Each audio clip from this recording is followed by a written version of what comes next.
Press Conference Kajati Bali, Senin 20 Oktober tahun 2025. Swastiastu, saya hormati rekan-rekan media.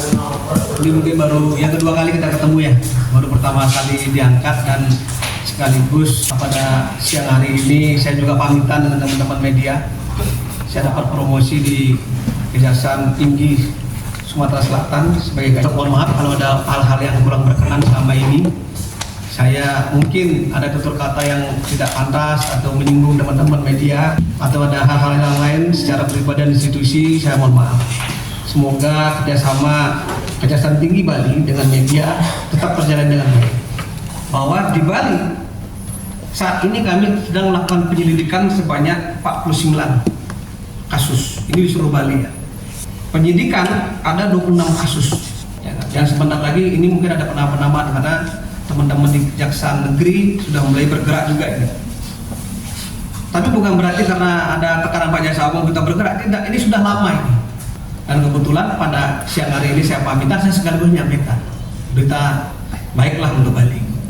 Dan pada siang hari ini yang ketiga, bahwa Kejaksaan Tinggi Bali pada hari ini meningkatkan status dua perkara ketika penyidikan. Pertama adalah status penanganan perkara tahura. Menurut teman-teman penyidik ada indikasi tindak pidana korupsi, sehingga pada siang hari ini kami tim penyidik Kejaksaan Tinggi Bali meningkatkan statusnya dari penyelidikan ke penyidikan.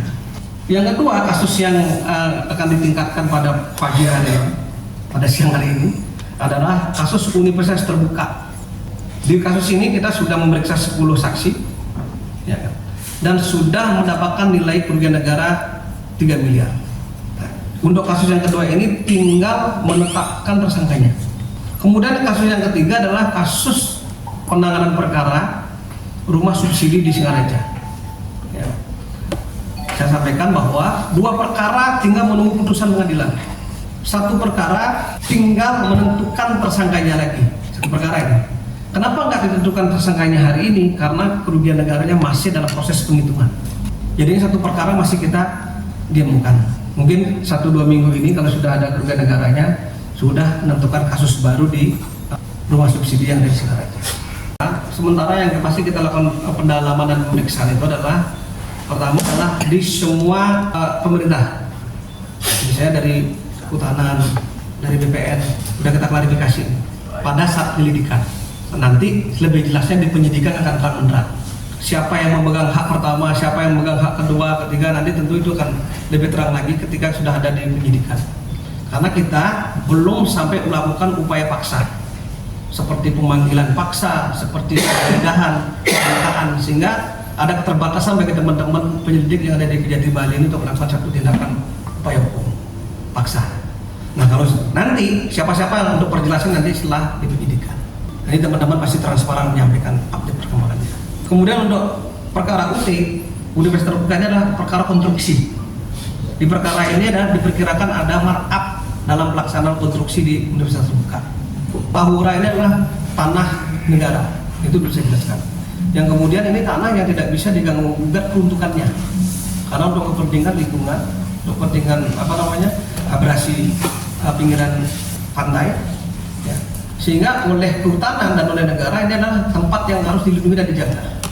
Nah, yang terjadi sekitar tahun 90-an dilakukan alih fungsi sebagian dan akhirnya sekarang menjadi yang disampaikan oleh teman-teman media ada 105 sudah bersertifikat. Nah, ini kita kejar. Bagaimana perolehannya, bagaimana pengalihan fungsinya, bagaimana terjadi pengalihan haknya. Ini yang kita kejar semua. Ya, siapapun yang terlibat, kita tegas akan kita lakukan tindakan. Karena saya nangani perkara DPRD, mungkin Bapak Ibu masih dengar, ya itu dipotong sampai 90%. Begitu masuk ke rekeningnya penerima bansos langsung diambil 90%. Jadi yang 100 juta itu cuma 10 juta, itu langsung saya ambil tuh. Makanya saya sampaikan kepada rekan-rekan media dan masyarakat, kalau ada pemotongan-pemotongan segera laporan ke kita pasti dilanjuti. Jangan takut masyarakat itu melapor. Ya tidak ada hal-hal yang akan ada efek anunya kepada pelapor. Kita lindungi dia sebagai whistleblower. Kita lindungi dia sebagai pelapor yang punya etikat.